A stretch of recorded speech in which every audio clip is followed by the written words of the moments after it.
ओम श्री शिवाय नमस्तुभ्यम। आइए रसपान करते हैं सावन मास महात्म्य में आज के अध्याय का, जिसमें आप सुनने वाले हैं 12 ज्योतिर्लिंगों में भीमाशंकर ज्योतिर्लिंग और की कथा की। तो पहले हम सुनाते हैं भीमाशंकर ज्योतिर्लिंग की कथा की। ये ज्योतिर्लिंग महाराष्ट्र के पुणे में लगभग 100 किलोमीटर दूरी के पर सह्याद्री की पहाड़ियों पर स्थित है। इसे भीमाशंकर भी कहते हैं।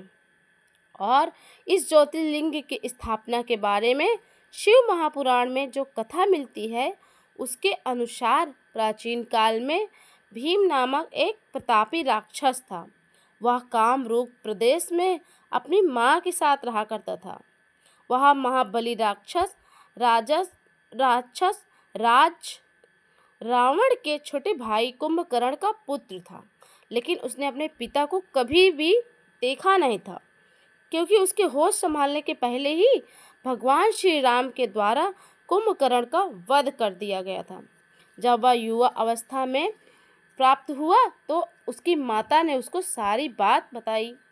भगवान शिव के अवतार श्री रामचंद्र जी द्वारा अपने पिता की वध की बात सुनकर वह महाबली राक्षस अत्यंत क्रोधित हो उठा। वह निरंतर भगवान श्री हरि के वध का उपाय सोचने लगा। उसने अपने अभीष्ट की प्राप्ति के लिए लगभग 1000 वर्षों तक बहुत अधिक कठिन तपस्या की। फिर उसकी तपस्या से प्रसन्न होकर श्री ब्रह्मा जी ने उसे उस लोक का विजयी होने का वरदान दे दिया। तब तो राक्षस ब्रह्मा जी के ने उस वरदान के प्रभाव से सारे प्राणियों को पीड़ित करने लगा। उसने देवलोक पर आक्रमण करके देवराज इंद्र सहित सभी देवताओं को वहां से बाहर फेंक दिया।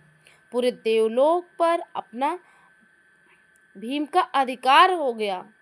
इसके बाद उसने भगवान श्री हरि को भी युद्ध में परास्त कर दिया। श्री हरि को परास्त करने के बाद उसने काम रूप के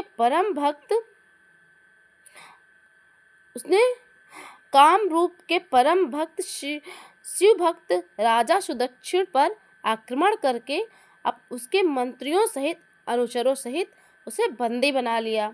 इस प्रकार उसने धीरे धीरे समस्त लोगों पर अपना अधिकार जमा लिया। इसके अत्याचार से वेदों, पुराणों, शास्त्रों और स्मृतियों को सभी जगह पर एकदम लोप हो गया। वह किसी को भी कोई धार्मिक काम नहीं करने देता था। इस प्रकार यज्ञ, दान, स्वाध्याय आदि के सारे काम एकदम रुक गए। भीम के अत्याचार की भीषणता से घबराकर ऋषि मुनि भगवान शिव की शरण में गए और उनसे अपना और समस्त प्राणियों का दुख प्रकट किया। उनकी प्रार्थना सुनकर भगवान शिव उनसे कहने लगे कि हे देवता गणों, हे ऋषि गणों, मैं शीघ्र ही उस अत्याचारी राक्षस का संहार करूंगा। उसने मेरे प्रिय भक्त कामरूप नरेश सुदक्षिण को भी बंदी बना लिया है। वह अत्याचारी असुर अब जीवित रहने का अधिकारी नहीं रह गया। भगवान शिव ने यह आश्वासन पाकर ऋषि मुनि और देवगण अपने अपने स्थान को वापस लौट गए। इधर राक्षस भीम के बंदी गृह में पड़े हुए राजा सुदक्षिण ने भगवान शिव का ध्यान किया। वे अपने सामने पार्थिव शिवलिंग रखकर पूजा अर्चना कर रहे थे। उन्हें ऐसा करते देख क्रोध में अंधे हुए भीम ने अपनी तलवार से उस पार्थिव शिवलिंग पर प्रहार कर दिया, किंतु उसकी तलवार का स्पर्श उस लिंग से हो ही नहीं पाया कि भीतर से साक्षात शंकर भगवान वहां पर प्रकट हो गए और उन्होंने अपनी हुंकार मात्र से वही जलाकर भस्म कर दिया। भगवान शंकर जी का यह अद्भुत कृत्य देखकर समस्त ऋषि मुनि और देवगण वहां एकत्रित होकर उनकी स्तुति करने लगे। उन लोगों ने भगवान शिव से प्रार्थना की कि हे महादेव, आप लोग के कल्याण के लिए आप सदा के लिए यहीं पे विराजमान हो जाइए, निवास कर लीजिए। यह क्षेत्र तो शास्त्रों में अपवित्र बताया गया है। आपके निवास से यह परम पवित्र क्षेत्र भी बन जाएगा।